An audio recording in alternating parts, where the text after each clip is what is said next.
When Marcus and I were kids, we were inseparable. He's the one who took care of me after our parents died. We kind of grew apart after he became a priest. But he's still the only person I really trust. The only one who might believe that I had nothing to do with all this mess.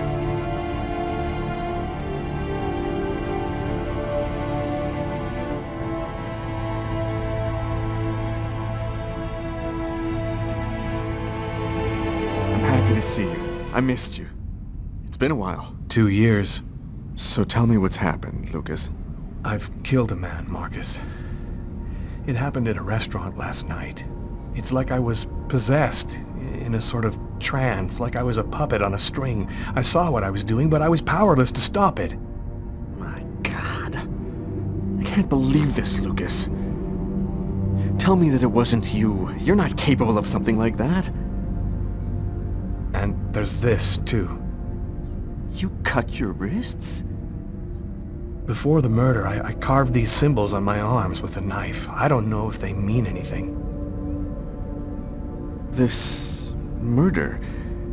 Exactly how did it happen? Well, after work last night, I stopped at a little diner to get something to eat. I read a book at my table, I think.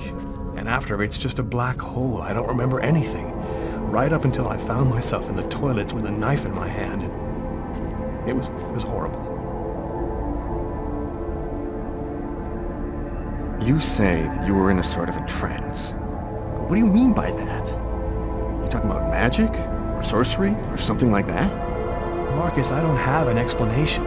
I'm just telling you what happened, that's all. I'm only certain about one thing. I'm not the one who really killed that man. Who else have you told all of this to? No one. You're the only person that I can trust. While I was doing this horrible thing, I saw something, or rather someone. Was somebody else there with you? No, it was like a sort of vision. I saw a man in the middle of hundreds of candles, and there was this little girl. There's something else you need to know. I know this sounds crazy, but after the murder, I had these premonitions, like I was seeing things that hadn't happened yet. What happened to me, Marcus? What am I supposed to do now? You know me better than anyone, Marcus. Help me. Listen, Lucas, I'm a bit lost here. This whole story is just so bizarre. It might be better. Maybe you should go and tell your story to the police, Lucas. Turn yourself in before they find you. Do you really think the police are gonna believe a story like that? They'll throw me in prison for the rest of my life, and I'll never find out what really happened. I am a priest, Lucas. The fact that you have taken a life is a very serious matter. I told you that it wasn't me, Marcus.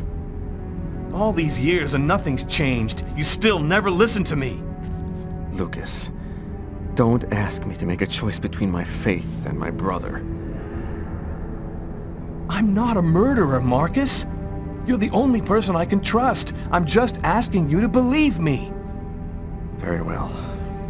I'll do whatever I can for you, but I can't do anything that goes against my beliefs. Look, I need to get some answers. I'll call you. Here. You need this more than I do. Marcus, you know that I don't believe in all that. Thanks.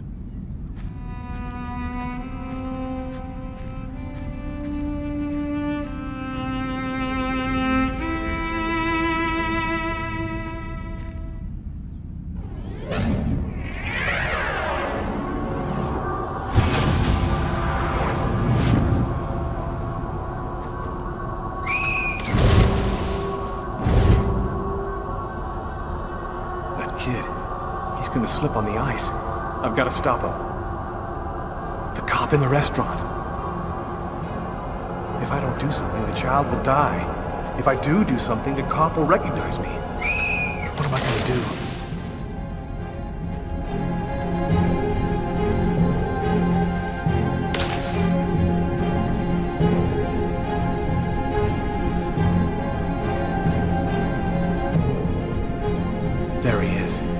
almost lost consciousness. Quick, I've got to go back up before I run out of air.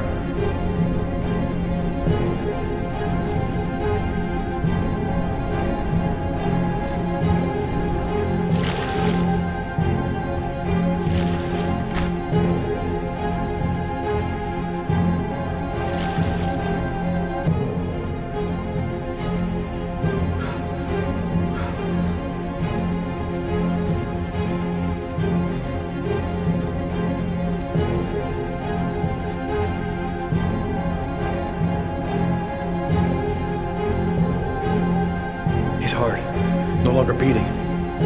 Quick, maybe it's not too late. 1, 2, 3. 1, 2, 3. 1, 2, 3.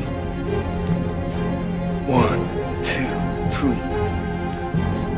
1, 2, 3. 1, 2, 3.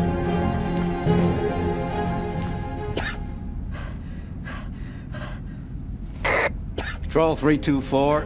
Kid just fell into the water. Send an ambulance right away. Man, what courage. The kid would have died. That guy's a hero.